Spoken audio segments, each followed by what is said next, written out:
Okay, let's continue. Okay, ang pag-uusapan naman natin is the hypersecretion of your adrenal cortex and the hypersecretion of your adrenal medulla. Okay, pinag-isa ko lang yan, pero hinati ko pa din. Okay, so punta muna tayo doon sa hypersecretion ng inyong adrenal cortex, lalong-lalo na doon sa aldosterone. Okay, sa aldosterone tayo. Okay. Pag nag-increase yung aldosterone, ang tawag natin dyan is your hyperaldosteronism. Okay? Your hyperaldosteronism or yung tinatawag nating Conn's disease. Okay? Your Conn's disease. Okay? It's your Conn's disease. Okay? So, yan yung other term ng hyperaldosteronism mo. So, ano nangyayari dyan? Yung cortex mo nagkakaroon ng what? Increased production of your aldosterone because of your tumor. Okay. So, pag nag-increase ng production ng aldosterone mo, what will happen? Okay. Nagkakaroon ng what? Nagkakaroon ng sodium retention, potassium excretion, and nagkakaroon ng metabolic alkalosis. Okay. Punta muna tayo doon saan? Sa may sodium retention ninyo. Pag nagkaroon ng sodium retention, nagkakaroon ng what? Ng hypernatremia. Okay? So, pag nagkaroon ng hypernatremia, mag-i-increase ba yung H2O absorption ninyo? Yes. Okay?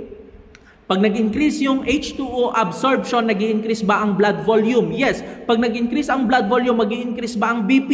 Yes. Okay, pag nag-increase ang BP, pwede ba magkaroon ng headache? Yes. Pwede ba magkaroon dyan ng dizziness? Yes. Pwede ba magkaroon ng blurred vision? Yes. Okay? Dahil may hypernatremia ka din, okay, dahil maraming asin sa katawan, di ba?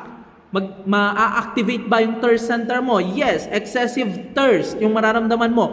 Kaya nga 'di ba pinagbabawal nila na uminom ng tubig alat kasi mas lalo kang mauuhaw, 'di ba? Mas lalo kang mauuhaw kasi maalat 'yon. So kapag maalat yung katawan mo, maghahanap ka ng tubig, 'di ba? Next, okay, dahil mataas yung aldosterone, magdi-decrease yung potassium excretion. Okay?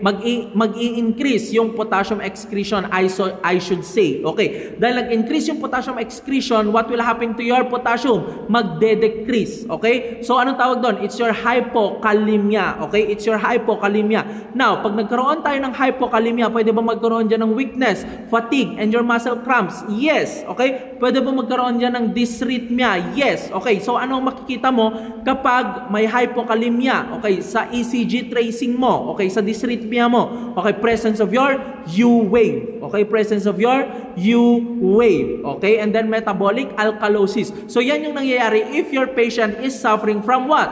Hyperaldosteronism. Now, punta naman tayo sa may overproduction, okay, ng catecholamines ninyo. Saan? Sa may adrenal medulla, okay? Adrenal medulla naman. Now, okay, ano ang tawag natin kapag nagkaroon ng oversecretion ng catecholamines ninyo or your catecholamines? It is your pheochromocytoma. Okay, it's your pheochromocytoma. Ano ang cause nito?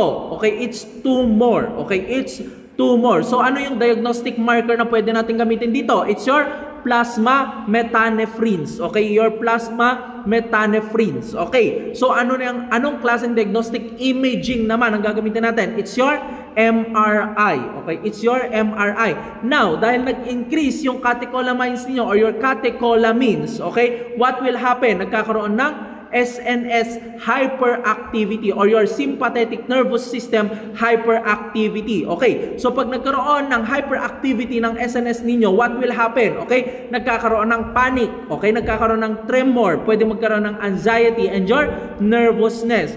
Okay, dahil mataas din yung SNS ninyo or nagkaroon ng SNS hyperactivity, what will happen to your blood vessel? Okay, magkakaroon ngayon ng vasoconstriction. Pag nagkaroon ng vasoconstriction, konti yung dadaan na blood supply. Okay, what will happen? Okay, magkakaroon ng pallor dun sa may extremities mo. Magkakaroon ng pallor. Okay, dahil sa nagkaroon ng constriction, what will happen to the pressure? Tataas. So, magkakaroon ng hypertension. It could lead to your headache. Okay?